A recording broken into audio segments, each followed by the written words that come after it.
We're going to get to the review portion of Review-A-Wai because that is what we are here to do. And it's the Royal Rumble 1999 from Anaheim, California at the Arrowhead Pond.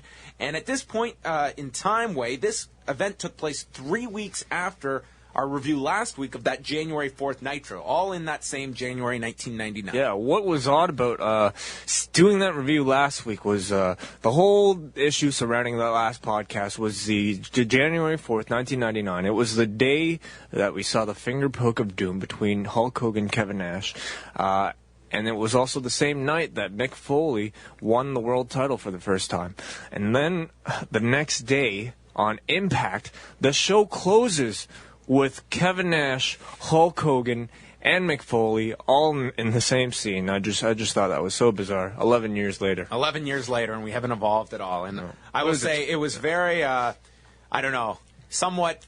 It was very exciting to watch that on Monday night. That was probably the most fun I've ever had watching wrestling. Like we were all at Jason Agnew's house. There was like 7 of us, and it was a very good time. But you also look at, wow, where have we gone? And I actually posted that picture on the Review-A-Wai group earlier this week about a guy had the screensaver of what was going on at it was like 9:02 p.m. and we had Sean and Brett on one and the whole NWO on the other, and it was just amazing that this is where we are in 2010. But I digress, Wai. Back to 1999 when all of these players were still relevant, and we had Michael Cole and Jerry Lawler on commentary because if you remember at this time, Jim Ross was suffering from Bell's palsy, and he was off TV at this point in time, and Michael Cole had stepped in.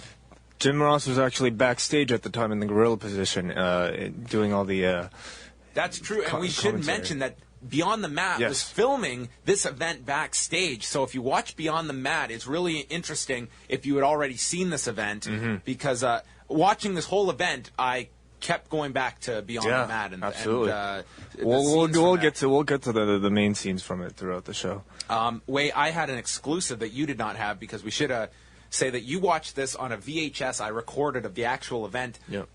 Meanwhile, I watched this online thanks to, I will call our hookup correspondent, Justin Arthur, who for the last 2 events has had them online for me to watch, which is tremendous. Thank you, especially Justin. when I'm getting clips. So, Justin Arthur, you are currently the MVP of Review-A-Wai. Thank you for promoting piracy. But if you do UFC pay-per-view, you will get sent to jail, so avoid that at all costs. Dana White will find you. Yes, but personally. WWE, it's all fine. So I got to see the home video, and it had the WWE home video exclusive, and this had interviews with Road Dogg, Jim Cornette, Big Boss Man, and Mark Henry talking about how they're going to win the Royal Rumble tonight, and Road Dogg even saying, I'm working double duty tonight, and I'm in the opener with the Big Boss Man. And Jim Cornette, by far, cut the second best promo on this whole show, on this video exclusive. He said, the gentlemen aren't going to act like gentlemen, and the lady better not act like a lady.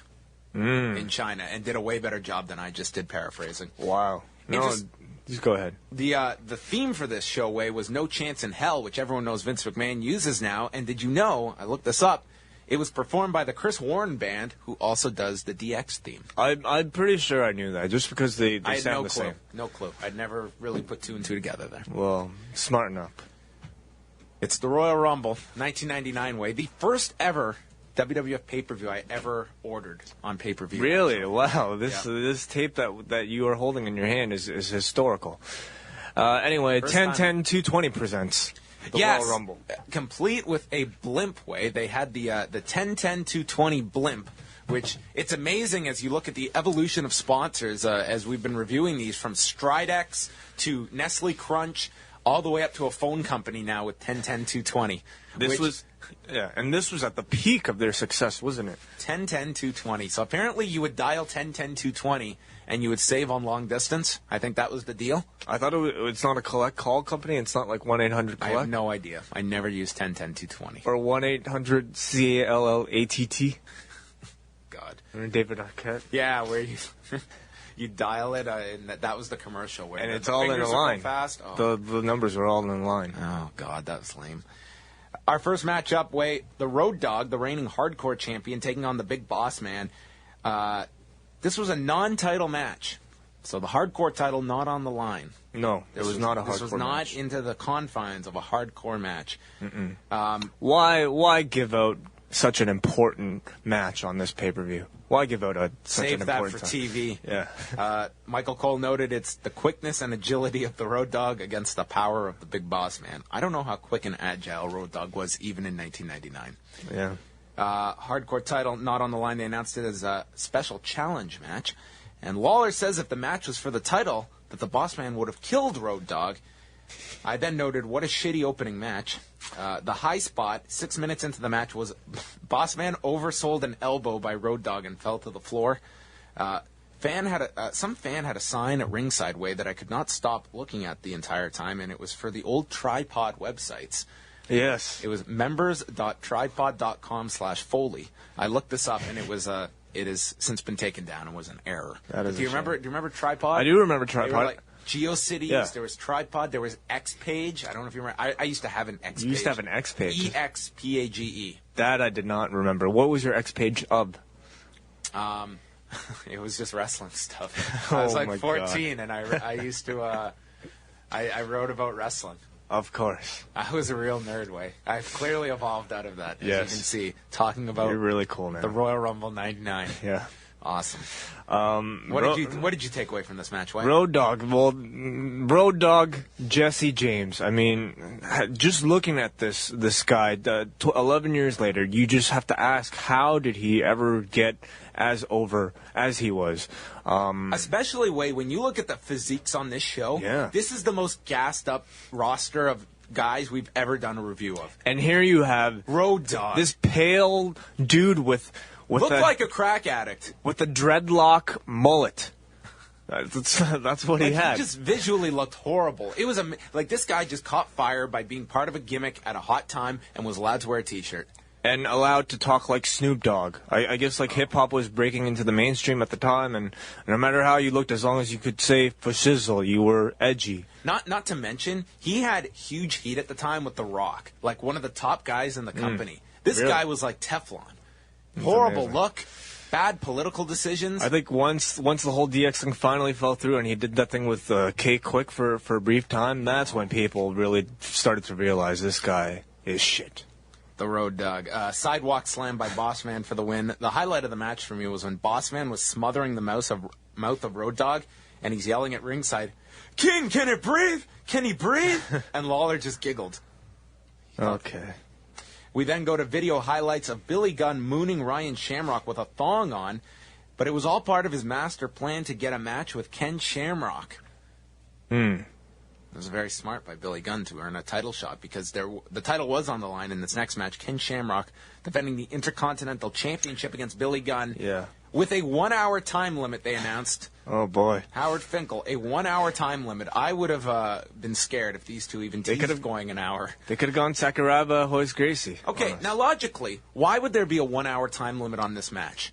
When you have 5 matches and then a 60-minute Royal Rumble. This could not have gone an hour. It's true. What, were they going to cancel the Rumble if this match went the time limit? Why did they even say a 1-hour time limit? Just say scheduled for one fall. Yeah, that's a good question. Do they still do that anymore? They never announce time limits. WWE never does time limits. Well, thank God they didn't go an hour. Billy Gunn at this point looks just like the Road Dogg. I mean, riding on the DX wave of success, he looks like he's on top of the world at this point. Just recently won the IC title. Did he win the King of the Ring yet at this point? No, this came the King of the Ring. He won the King of the Ring later that year. Yeah. He was still a babyface at this time. Yes. He in his promo, he does the whole typical DX thing, and then at the end he says. This part just perplexed me because he says, if you ain't down with WBMC, we got 2 words for you. I missed that. Now, what is WBMC? WBMC.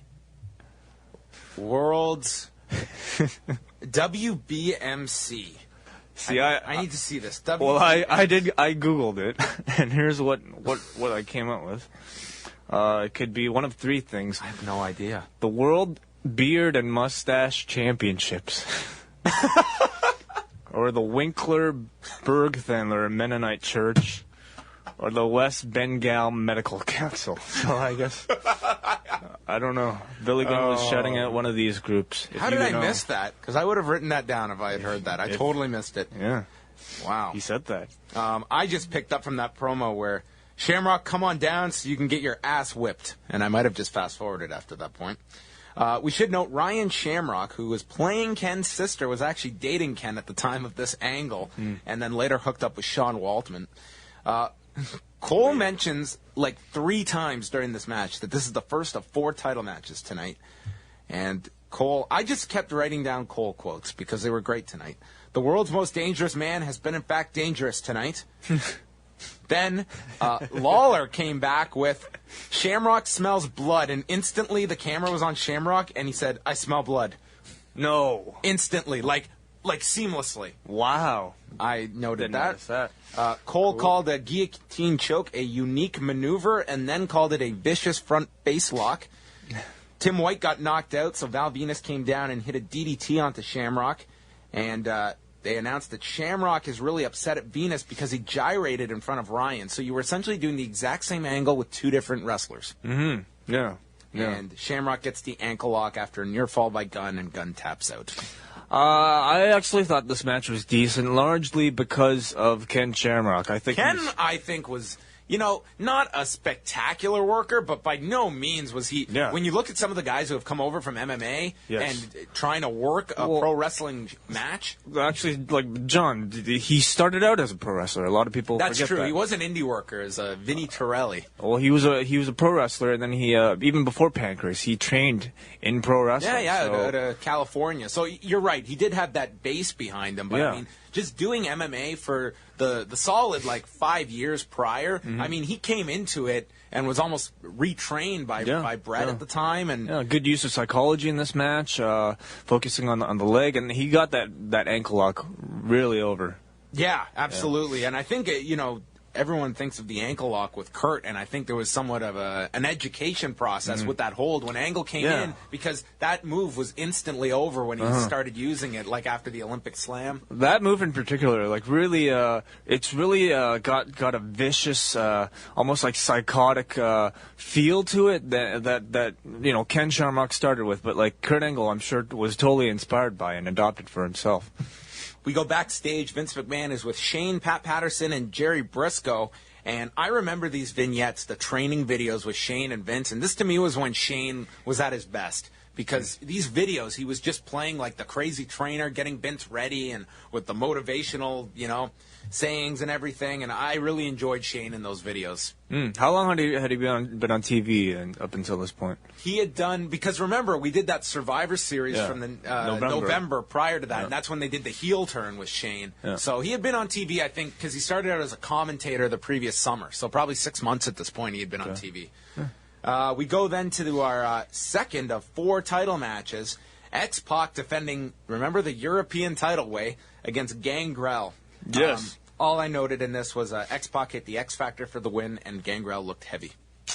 Yeah, Gangrel, to me, he always had the coolest entrance, perhaps, at the time in the WWF. Entrance. But I always thought he didn't have much substance besides the blood spitting. I don't know. I didn't like him.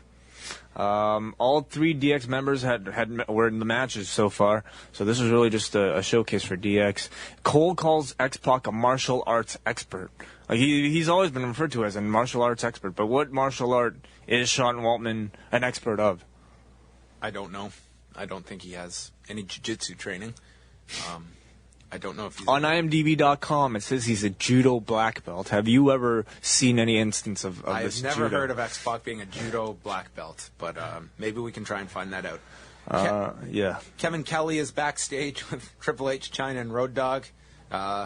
Kevin Kelly was actually a former employee at the Fight Network. No, he was not. This is a different Kevin Kelly. Oh, yeah, you're right.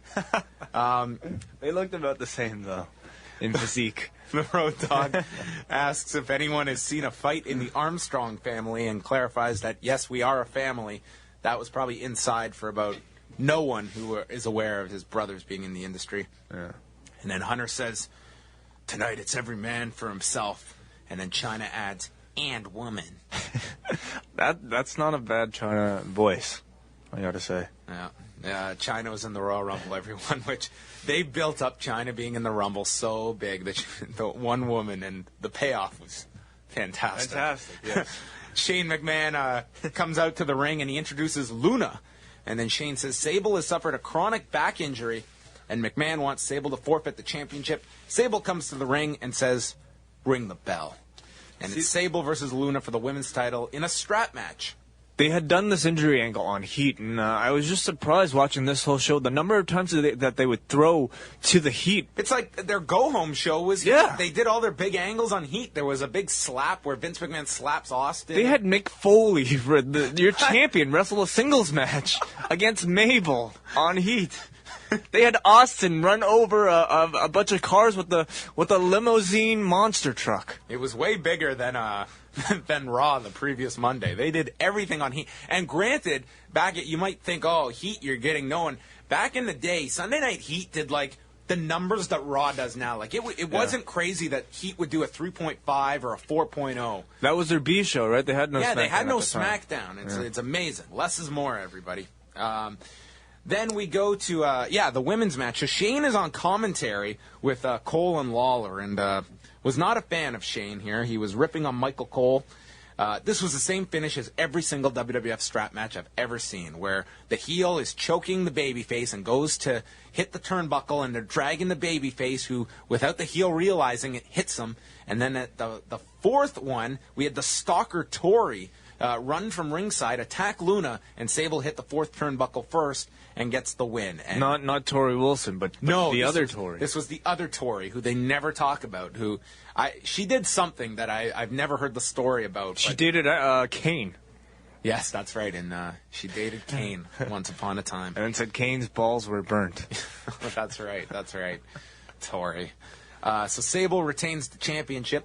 Backstage, Big Boss Man is talking to Test and Ken Shamrock. This was a little spooky, as two of the three have passed away, saying he'll do whatever it takes to get the $100,000. And we should explain that the Vince McMahon had put up a $100,000 bounty for anyone to eliminate Steve Austin from that night's Royal Rumble. So the title shot was actually secondary. It was the $100,000 everyone was going for.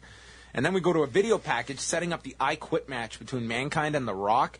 And I thought this was a solid back and forth. And there's a line in this video that I've always remembered, and maybe it's a different line than you're thinking of, but this line that Foley has where it says, Rock, how does it feel to be in a match that you can't win and I can't lose? And I always have remembered that line. I don't know why, but I thought these two back and forth were just fantastic. This was, if you compare any of the promo work from this feud with anything today, it's non-existent. Yeah, it's non-existent. It's amazing. These two were at the peak of their game. The highlight of that promo package was The Rock's line.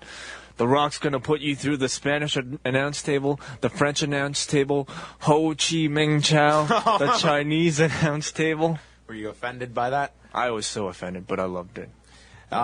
We now go to the I Quit match. Mankind defending the championship against The Rock, and lots of comedy early with the mic work in this I Quit match, where they would go, say I quit, and you'd get some sarcastic answer from The Rock, and I wasn't crazy about it.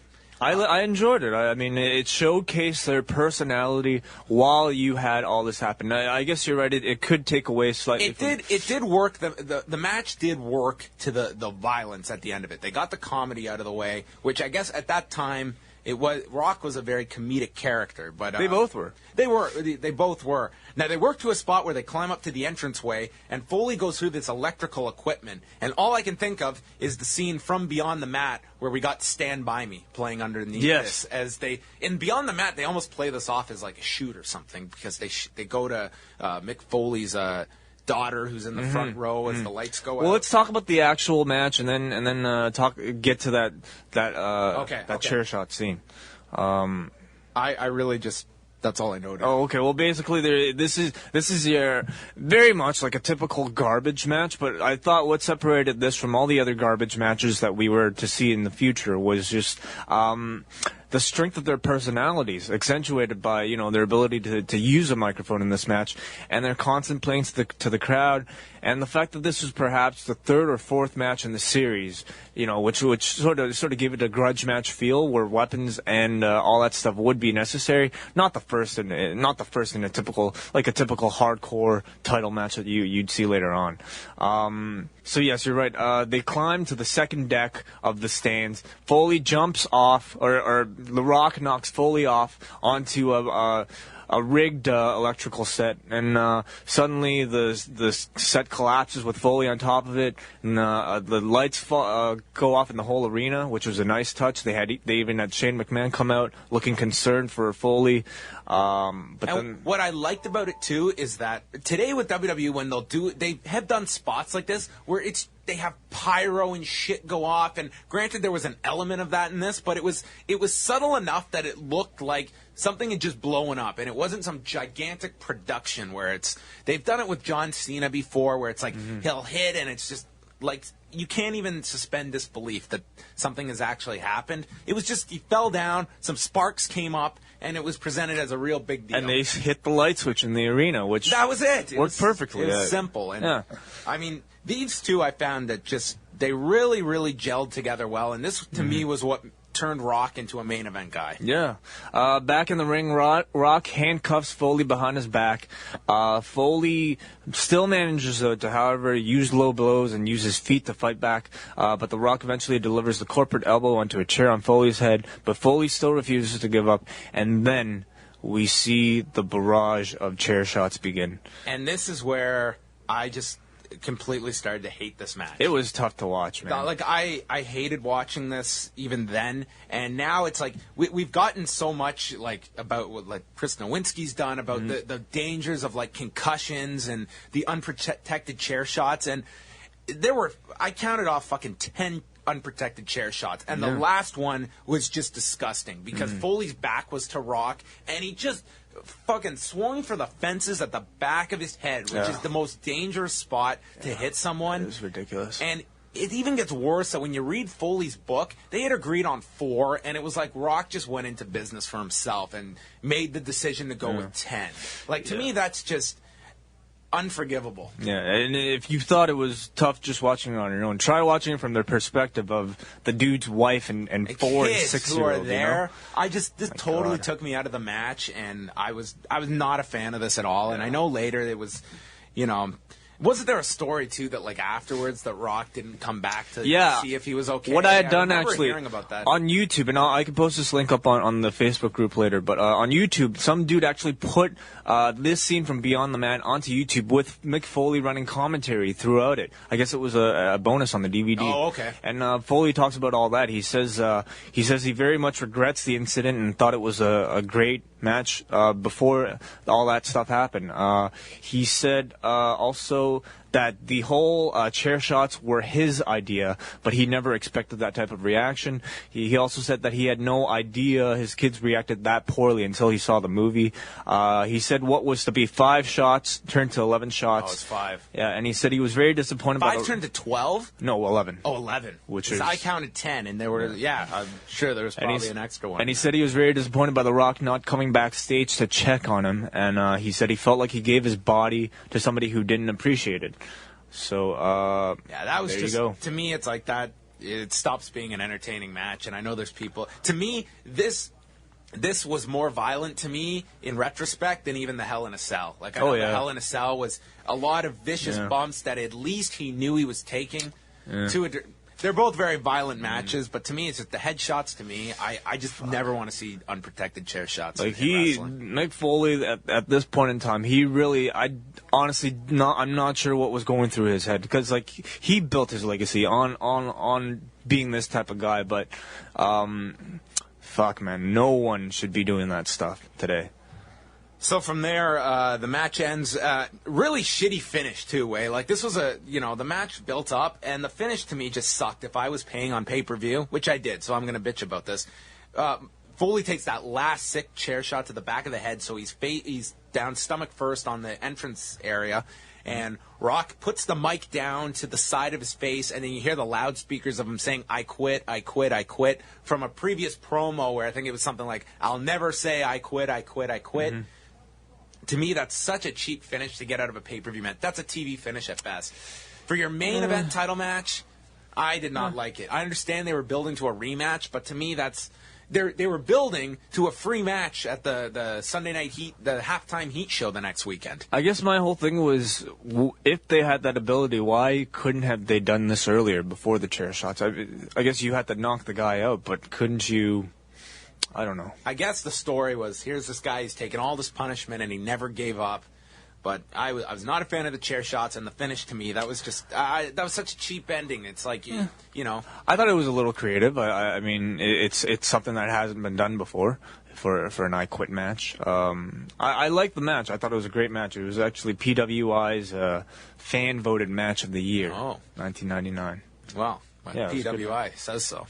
It wasn't. No, well, I personally thought it was too. No, it was a very good match. Yeah. I will say, these two were able to keep this feud fresh, because I looked this up. They did a match. They did one at the Survivor Series we reviewed. The next month, they did the December pay-per-view. Then they did that January 4th Raw. They did the Rumble. Then they did Halftime Heat. Yeah. And then they did the February pay-per-view. Yeah. 6, big matches in a course of, 3-4 months, which is...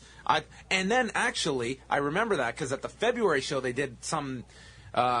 double count out or a no contest, and the next night on Raw they did the final match, which was a title change. So that's 7 matches, and it was to me the feud that really elevated The Rock to a main event level, courtesy of Mick Foley. Yeah.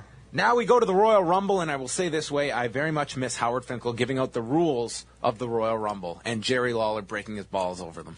Let's go up to Howard Finkel. Ladies and gentlemen, it is now time for the 1999 Royal Rumble match. Here are the rules. In just a moment, those individuals who are numbers 1 and 2 will enter the ring and the match will begin. Then, every minute and a half thereafter, another superstar enters the ring according to the number that they drew. Remember, in this contest, it is every man for himself. Elimination occurs when a superstar is thrown over the top rope and both feet must touch the floor. Okay, Howard. If an individual is thrown through the ropes and onto the floor, that does not constitute elimination. All right, again, over the top and onto the floor, both feet touching. What a blowhard. The winner of this contest will be the last person that is in the ring after all participants have entered, and that winner of the match will then meet the World Wrestling Federation champion at WrestleMania 15. Anything else? We only got an hour left, you moron. It's all built around Steve Austin and Vince McMahon. Austin is first in, and then Vince, and wow, Vince McMahon. My God, Jacked. yeah. This was Vince's first ever match, but it was not the first unveiling of his body. This was just unbelievable. And for those curious, everyone, Vince is not considered a performer now, and he is not tested by the wellness policy. So just for anyone out there that is curious, the whole build-up to this was such a big deal because Austin's new contract he signed stated he could not hit Vince unless it was a match, which... that did tie in well, that it was Shane who signed Austin back, and he got that little thing in before he did the heel turn. So Austin clearly not reading over the contract accordingly. Okay. I don't know how you want to run through this way. I kind of did list the order of the entrance we'll, and just some notes with each one. But any monumental moments we'll list. Well, starting off, McMahon, Austin in the ring together, and Austin immediately starts beating on McMahon. That is until number 3 participant, Golga, who was walks John out. Tenta. John Tenta. Austin, while he's eliminating Golga, McMahon crawls out of the ring, and Austin follows him to the back of the arena in a Royal Rumble. Yes, they leave the ring. They leave the ring. And they fight throughout the crowd. There's a fan with a sign that says Vince on juice, and Lawler acknowledges it and says he's not on the juice. Oh, does he? Yeah, he actually does acknowledge it. Down under the bottom rope. He has not been eliminated. Neither is Stone Cold, because they went through the ropes, not over the top. Both are still in this matchup. He's not on juice either. Get out of here. They fight into the ladies' room, and Test and Ken Shamrock are there to attack Austin. In a Royal Rumble. In a Royal Rumble, yes. And in the women's room. I don't know why it was the women's room. Darren Drozdov comes out at number 4. Edge is number 5. Michael Cole says, there is that inner rage, that inner fury from Edge, who his gimmick was he would attack someone, and then he'd go, ah, and yell like a hyena. Yeah. They are trying to get a camera backstage because apparently their cameraman was taken out. Gillberg is number 6 in, and I will say that at this point in time, after Goldberg's booking from that January 4th Nitro onwards, he might have been more over than Bill Goldberg at this point. Yeah.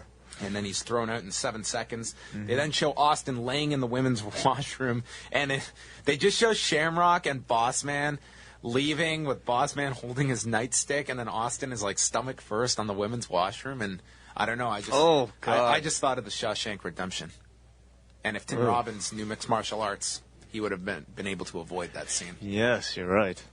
Steve Blackman is number 7, called another up-and-coming young superstar by Michael Cole. Dan Severn was number 8, who came in and immediately administered a takedown into Steve Blackman's open guard, and then Blackman gave up his back without any sort of a fight. Horrible. Well, mixed martial arts was still relatively new at the time, John. Yeah, but Steve Blackman, I thought he had some cred. He's the lethal weapon here. They show Austin being taken out into a stretcher to an ambulance, and then the ambulance takes off with Steve Austin. So I guess Austin is gone for the whole night. He's gone. Yeah, that's it. That's it. Let's look at who might win. And next in was Tiger Ali Singh. Jeet Singh.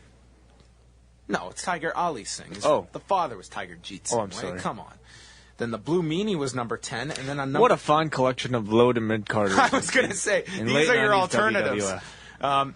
Cole stated, well, Edge and Droz have been there a long time, and I looked down. It's been every 90 seconds, so that means Edge had been in for 8.5 minutes, and Droz had been in there for a full 10 minutes.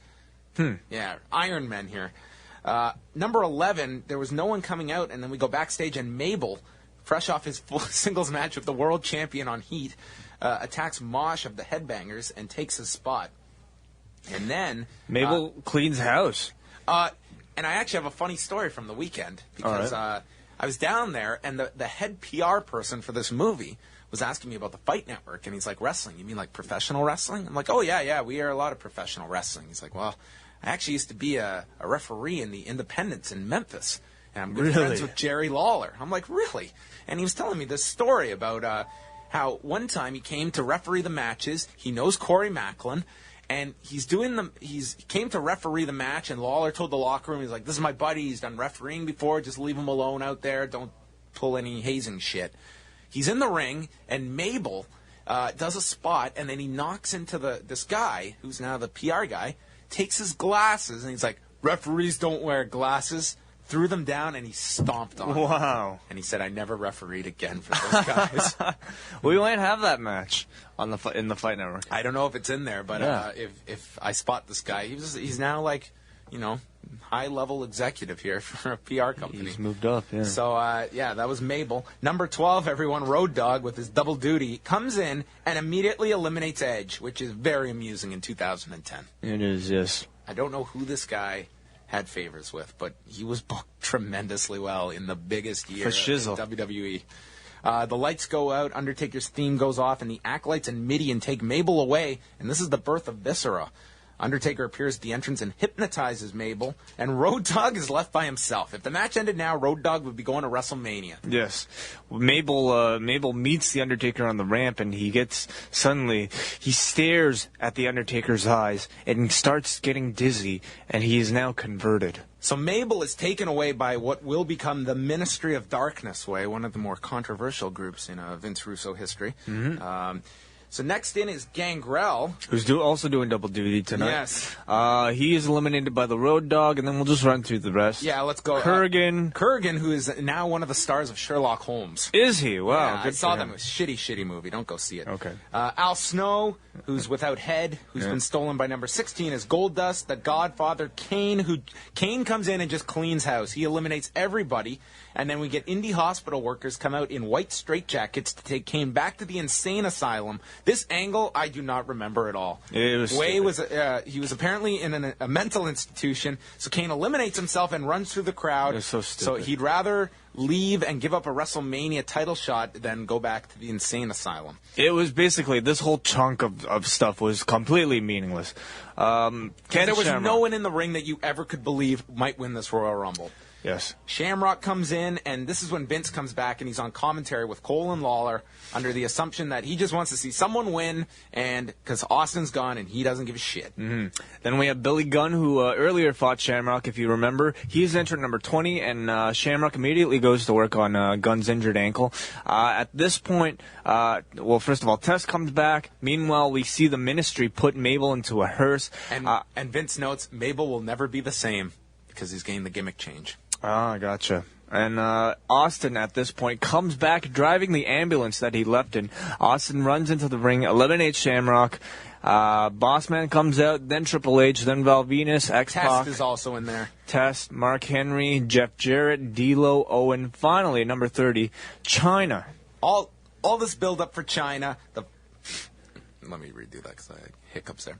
All this build-up for China. She enters in, the first woman in Royal Rumble history, and lasts 35 seconds. Austin dumps her out. Awesome.